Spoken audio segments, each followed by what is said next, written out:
அதாவது அந்த தர்கா வழிபாடுங்கிறது இஸ்லாம் ஹராமா பார்க்குது.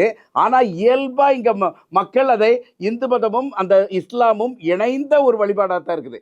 ஏன்னா அங்கே மயில்பீலி வச்சு வந்திருப்பாங்க. அரேபியாவில் ஏறு மயில்பீலி ஒரு பொட்டு வைக்கிற அளவு கூட சந்தனம் அங்கே கிடையாது. முழுக்க முழுக்க சந்தனம் தான் அது முதன்மையானது. அப்போ இரண்டு மதங்களும் அங்கு கலந்து இருந்து செயல்பட்டு வருகிறது.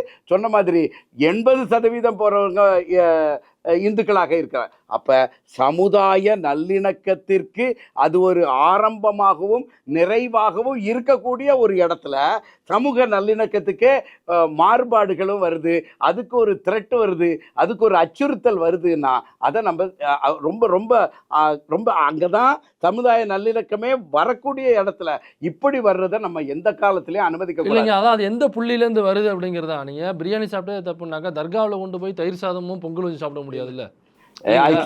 இன்னொன்னு ரெண்டு மதமும் கலக்கிற இடம் அப்படின்னு நம்ம சொல்றோம். கிட்டத்தட்ட 80% இந்துக்களும் 20% முஸ்லிம்ஸ் தான் அங்க போறாங்க.